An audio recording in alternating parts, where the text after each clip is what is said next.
Would you ever find yourself so tired that your comedy would shift meaner? What's a Conan that's suffering on burnout look like when you're thrust? Well, everyone here in the room their souls. I know. Maybe I should ask you guys. That's like you're sitting with Stalin and his Politburo, and you're saying, "Hey, Stalin, is there ever a time when you get a little grumpy? And what's that look like?" And everyone else, Bukharin, Khrushchev, No, he's always happy. Always happy. Always great. You know, he's a good guy. Fun at party. Never killed my wife. Yeah. Well, one time, but not second wife yet. Maybe, well, Sona, you can speak to this because you've been with me. I'm a master of passive aggression. Oh. And so. Yeah. I don't think I've ever seen anyone do passive aggressiveness like and you. so it's weird because I've been told it can be quite funny. It's to get, you know, I was raised, you can't directly confront anyone, so I would never say like, Nikki, you know, you just screwed up and you're in big trouble. I would never do that. Why wouldn't you ever do that? Because I just don't come from that culture. What's the fear? Oh, the fear is anger is toxic and truth is toxic. Yes. So when I was younger, or even into my teen years and early 20s, if I said something kind of like truthful around my parents, my mom would be like, don't be mean.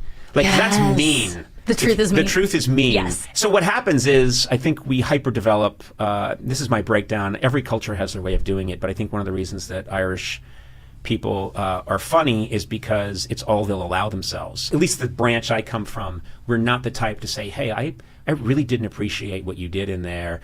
That made me feel this way, and it wasn't a good feeling, so we need to talk about that. That's the last thing you would do. Now, thank God I met Liza and we got married, because very early on she was like, this thing you're doing, I'm not loving it. What is it? Is the real problem? And I'd go, well, it was fun. Yeah, it's kind of funny, but what is it really? What's really going on here? And I'd go, you ate the last cupcake.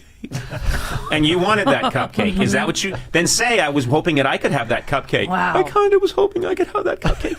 And so anyway, but she's my wife. She gets to do that. But that's scary to do even before she's your wife. Because I have the same thing where I think that I can't ever say anything critical of someone else, because then they'll just come back at me. Well, you are this. Yes. And my biggest fear is you're ugly. I think that my therapist was always like, because I think some boy in 5th grade called me ugly because I had an opinion about something. He said to me, well, you're ugly. Shut up. You have buck teeth. And so now I never ever criticize anyone, because I think they can always pull that card, or like the meanest thing that maybe it's not ugly anymore, but it's whatever I think about myself that I think maybe other people haven't caught on to. If I find out that they've seen that and they know that, then I'm done. And I'm so scared in a romantic relationship, and I'm doing better at it in my own, but in an early stages of one, confronting something and having them say, I always just think they're going to say, well, that's the way I am, so if you don't like it, then go. And either I have to put up with it, and then I'm just the one putting up with things, or I have to leave, and I don't want to do that, so it's easier for me to just say nothing. I think the biggest thing that, and I can relate to what you're saying on this, because my issue is, if I'm going to confront someone, I better be right. Oh, I gotta be And right. my biggest nightmare is saying, if I, said, hey, Nikki, I just don't like you've been on this podcast 3 times, and each time you've been on the podcast, you've done this thing. And I'm already like, God. This is hypothetical. No, hypothetical. Not even No, it hypothetical. feels I almost was going to, turn to Gorley, but it would probably be something real. Yeah, I was. But I like you so much, Sure, I can't even manufacture it. So but if what there I'm were saying is, something, but you've come on the podcast 3 times, and each time you did such and such, you might then say to me, Conan, I've been on the podcast once. And then I'm wrong. And I would go into what I think my people do is we keep score quietly. So I don't want to confront you, because what if you have a really good comeback? Yes. And then I'm in it. So what I'll do is say, man, it really bugs me. Every time Nikki's on the show, she brings up the fact that, she saw my feet once and they're hideous. I wasn't going to do that again. I know. And I have grotesque features. And I just really bugs me, and I want to talk to her about it. Instead, I'll just she did it again. I'm just going to keep track. I'm going to mark this down and keep track. And then next time, in some imagined future, I'll confront her. Now, if when you leave the room, Gorley or Sona says, did you notice that, I noticed you got really tense at that one point. I will be happy to tell them why I'm not happy with you. And if they say, well, walk out there and tell Nikki, I'd be like, don't, shh, Yes, quiet, don't, yes. here she comes. And so I think that's how I used to be.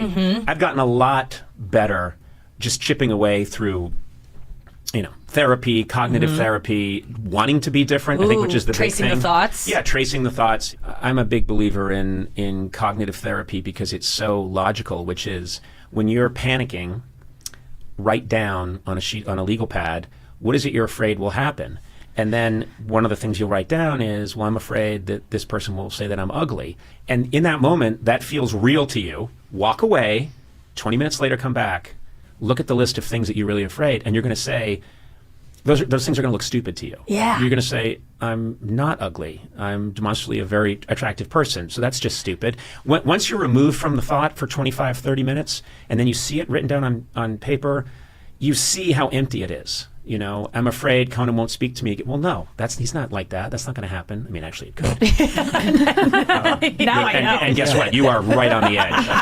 But no. And afraid, I wish. Yeah. Garley keeps trying to get that. Damn it. I called him a dirty, rotten Nick. He still has me back. No, but anyway. That's interesting. Looking at those thoughts, are you just leaving this list of things out around your house? Are people just stumbling upon Yeah. biggest fears? Yeah. Sometimes I want people to find them, so I write down fake panic thoughts. I'm too good a lover. My penis is too big. And hoping that people will find it and go, oh, you shouldn't be.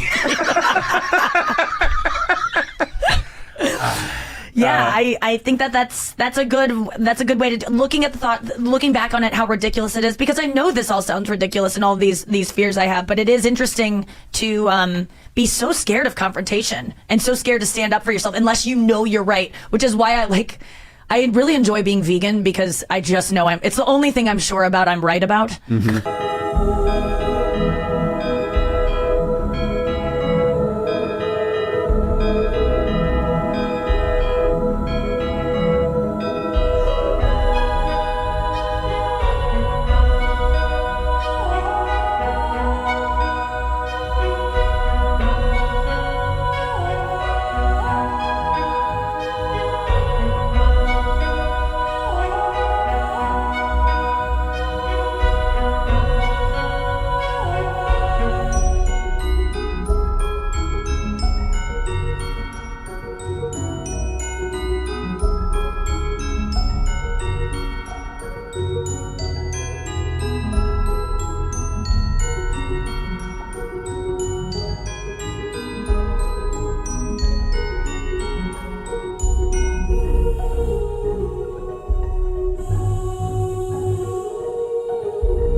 And I'm not like one of these people that will make you feel bad about eating meat. I'm not like that, but it is the only thing maybe I'm certain of that I'm right about. I have a thing. I only it. eat meat that committed a crime. Like, Great.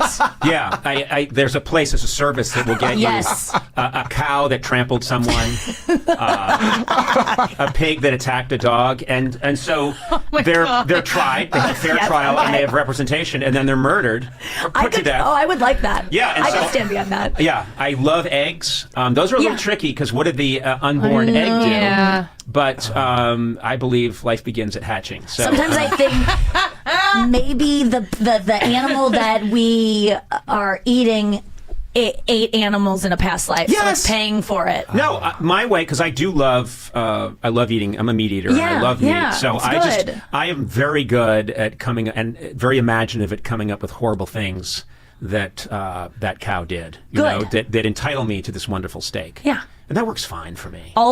All the cows you eat are Hitler reincarnated.